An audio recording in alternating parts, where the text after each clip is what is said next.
Paz do Senhor, irmãs, tudo bem?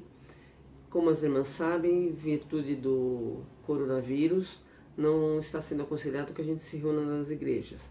E como o ensinamento e a meditação da Palavra de Deus não pode parar, nós estamos aqui para fazer uma videoaula da nossa aula que seria amanhã, no caso, para quem está assistindo hoje cedo, na EBD.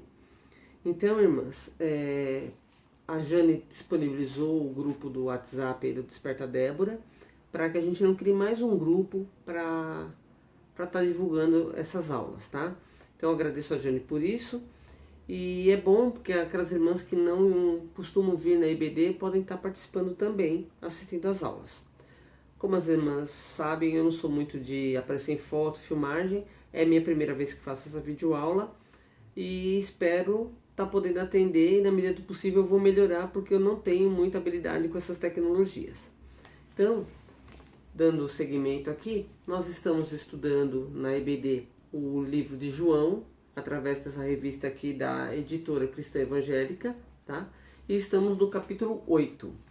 E o capítulo 8 nos fala a respeito da superioridade de Jesus em relação à lei, em relação ao testemunho, em relação à identidade, em relação à mensagem. Para darmos seguimento aqui à nossa aula, é bom a gente estar aqui explicando a diferença entre superioridade e submissão.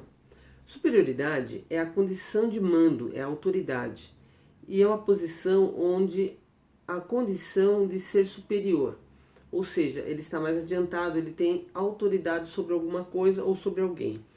Já a submissão é a condição em que se é obrigado a obedecer, onde se há uma sujeição, subordinação, tá? Então, nós vamos agora então começar com a nossa aula.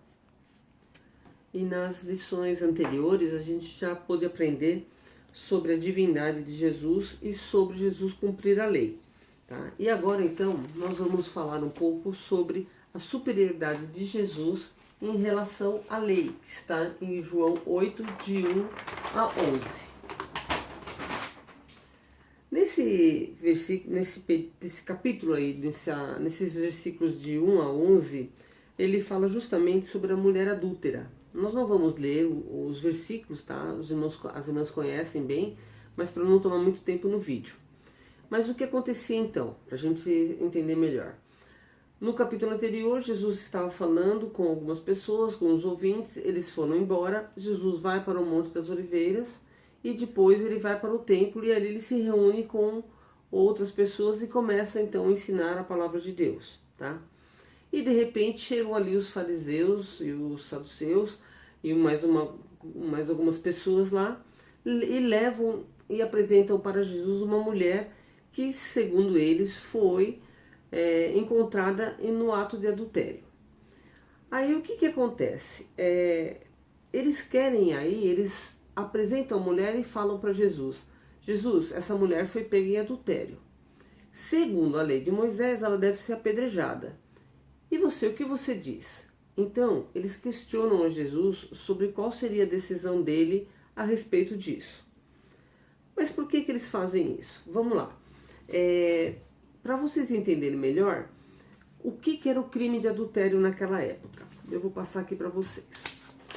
Olha, para os babilônicos, assírios, heteus, o crime de adultério era um crime capital. Ou seja, ele era um crime punível de morte, tá? Porém, ele era um crime contra a propriedade do marido. Ou seja, a mulher era uma propriedade do marido.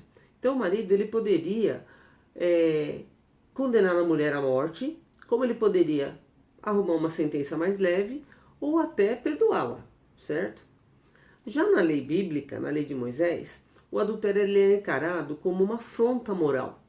E sendo assim, ele poderia, o marido não poderia, aliás, absolver a mulher. Ele não poderia dar uma pena mais leve. A pena era a morte, tanto da mulher como do homem que estava com ela em adultério.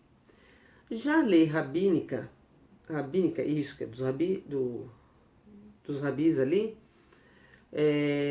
ela seguia a lei bíblica. mas a punição seria a morte por apedrejamento, ou seria queimado, ou seria estrangulado. E havia mais de um tipo de adultério. Havia o adultério com mulher casada, com a mulher casada e filha de sacerdote, com uma virgem prometida, e se no caso, no dia do casamento, soubesse então que a mulher não era mais virgem, tá? Então, isso tudo era passível de apedrejamento, passível de morte. Porém, os rabinos, né, eles não executavam as pessoas à morte. O que eles faziam? Eles faziam como se fosse um julgamento, né? E eles perguntavam, eles só condenavam realmente a pessoa à morte se a pessoa confessasse que ela estava errada. Ou seja, ela teria que estar falando, olha, realmente eu errei, eu estava em adultério e eu sou errado, eu estou condenado. Né? Então, dificilmente eles faziam isso. O que eles faziam? Na maioria das vezes, apenas chicoteavam os culpados ali, açoitavam, né? E não executavam a pena. Então, daí, eles jogam isso para Jesus. Com que intenção? Com a intenção de armar uma cilada para Jesus. Mas o porquê disso? O que eles queriam saber? Se Jesus ia apedrejar ou não a mulher adúltera. Qual que seria a decisão dele? Por que disso?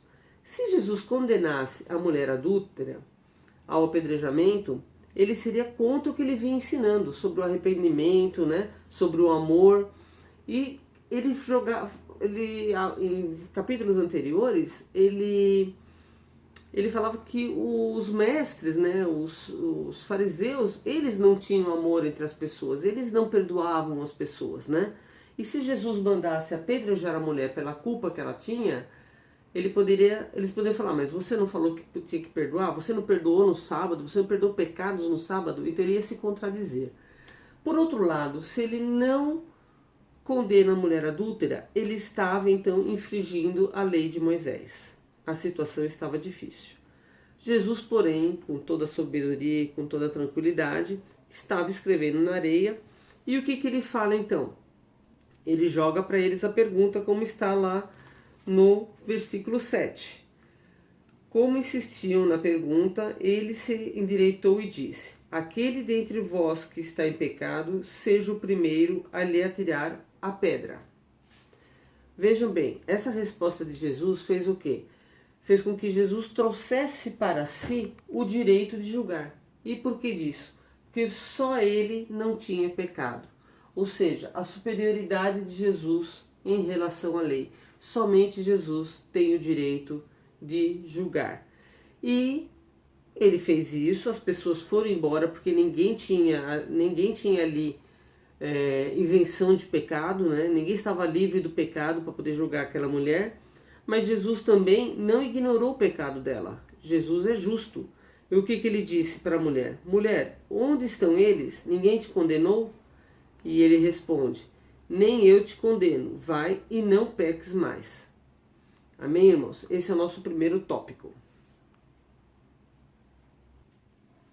Pois bem, vamos então para o tópico 2, onde nós vamos aprender sobre a superioridade de Jesus em relação ao testemunho.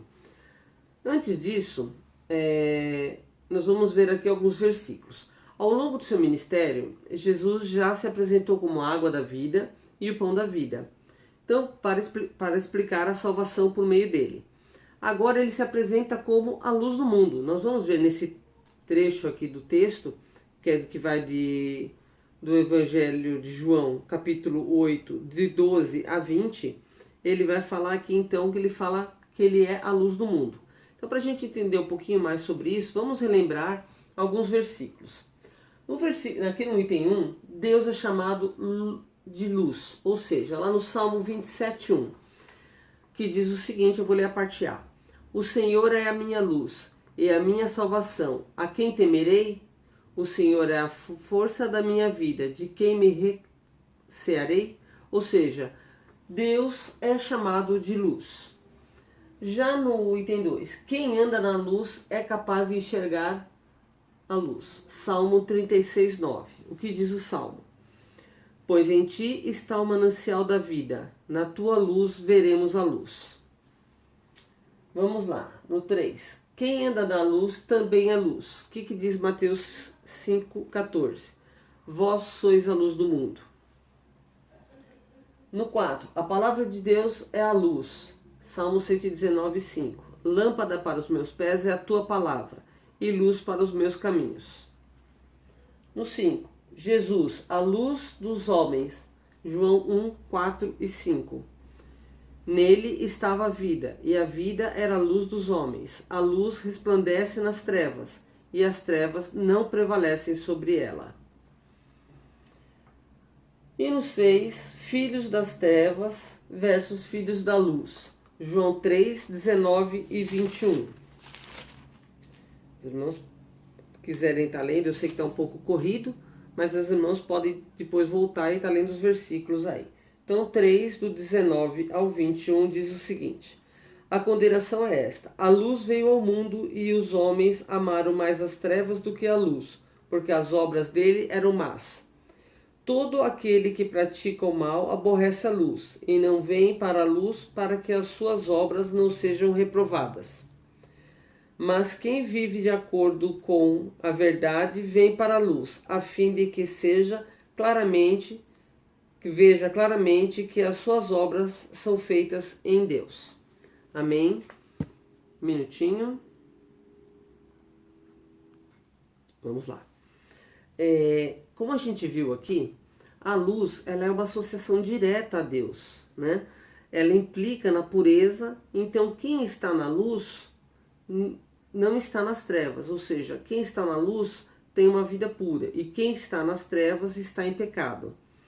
Quando Jesus diz ser a luz do mundo, lá no versículo 12, quer ver? Ele fala o seguinte: Jesus continuou a dizer à multidão: eu sou a luz do mundo.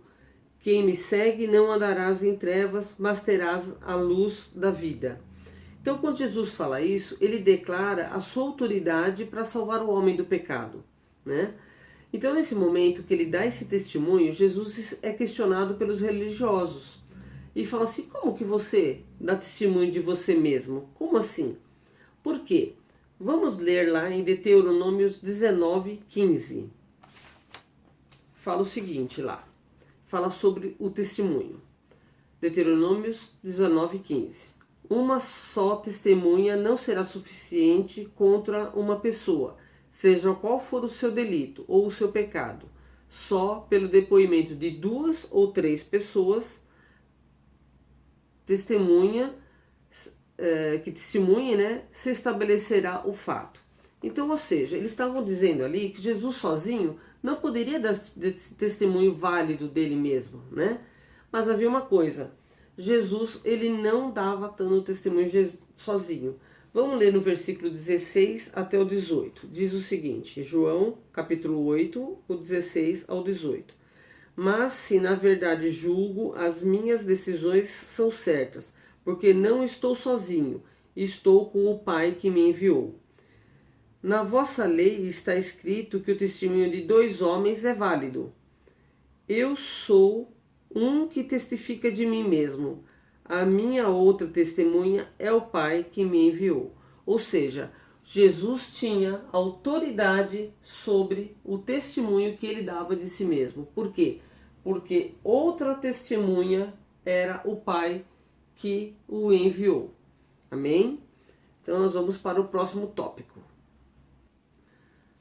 Bem, voltamos. Vamos então agora para a superioridade de Jesus em relação à identidade, tá?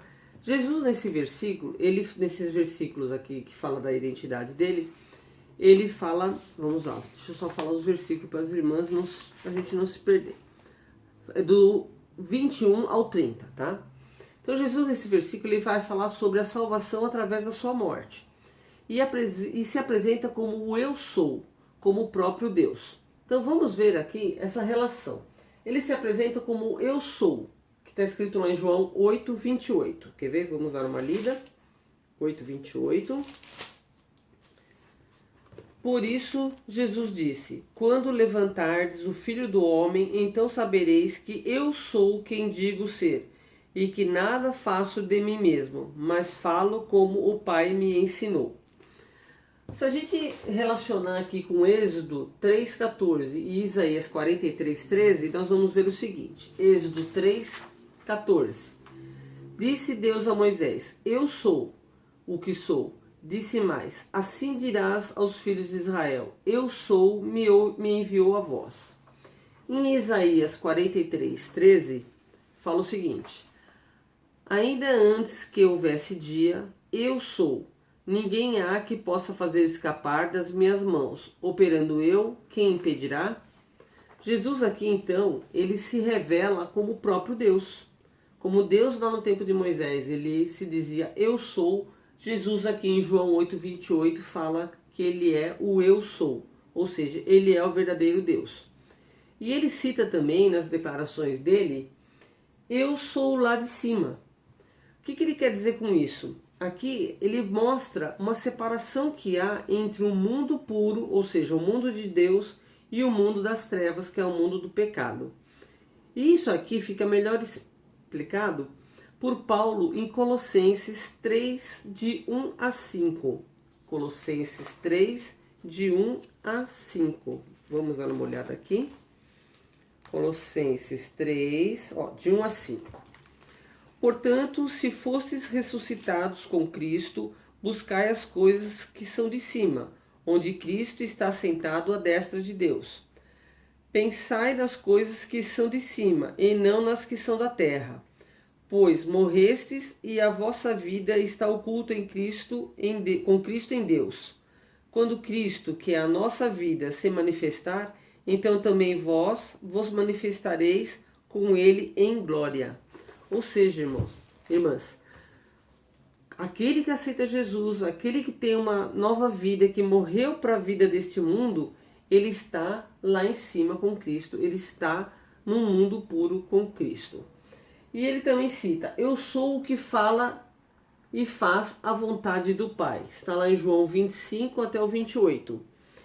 Jesus, desde o início, ele se manifesta se apresentando como o Salvador do mundo, como o Messias, e mesmo assim eles perguntam para ele, né? Quem é você? E Jesus diz lá no versículo 28, vamos ler no 28, o que Jesus responde para eles.